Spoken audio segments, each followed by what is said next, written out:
Yeah, of course, the interest rate was, people expected it to be bigger, but NSSF gave their reasons. One, they said the global markets have not been performing well. They also said there was medium-term access. Now, part of the medium-term access was intended to help people recover from COVID, but partly the conversation also went in enabling people to access their funds early and prepare for retirement, partly also building a house, which is the same conversation.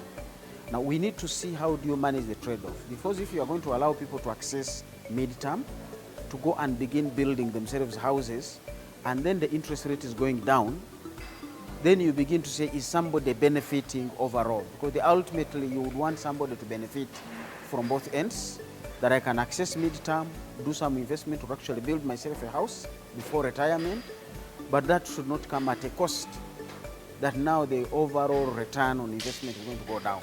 We are hoping that besides the effect of the mid-term, if the global and local economy stabilize, the rates will go back possibly to 12%, so that people can have both ends of what they want to do.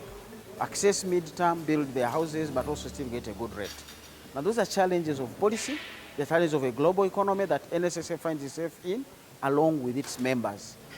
But bottom line, you would say it's a good trend. This is the first line we are seeing this, because it was the first time. And we would hope that going forward there will be some improvements, both in the economy and in the policy design and its implementation, to ultimately benefit a Ugandan decent worker to get a decent housing. Yeah, of course, even when you look at the return on investment, most people do not know that the fund may be as big as 17 trillion. But there are quite a number of people who have very small amounts in the fund. So for them, the conversation of whether the rate of return, the interest rate was 10% or 15%, it really doesn't add much value to them. And we need to be mindful that social protection, which includes housing, which includes social services, is beyond NSSF. So the conversation of what is Uganda's social protection policy? What is Uganda's social protection strategy? Beyond employees, both in the public sector of a public pension, in the private sector who have NSSF, and now they have introduced the voluntary. There are so many people out there in the communities. Typical farmers, typical traders in the formal and informal economy who do not have any social protection plans and strategies and arrangements that are really leveraging the input from government. So we need to take this conversation broader and wider, but also now we are getting into a conversation of property rights. We have seen people's houses being destroyed and demolished because of land grabbing. Now, you don't want to help somebody or somebody to struggle and build their house, and when you wake up one morning and somebody says you are sitting on my land, and then we clearly see somebody destroy their house and their livelihood. This is a 60-year-old person.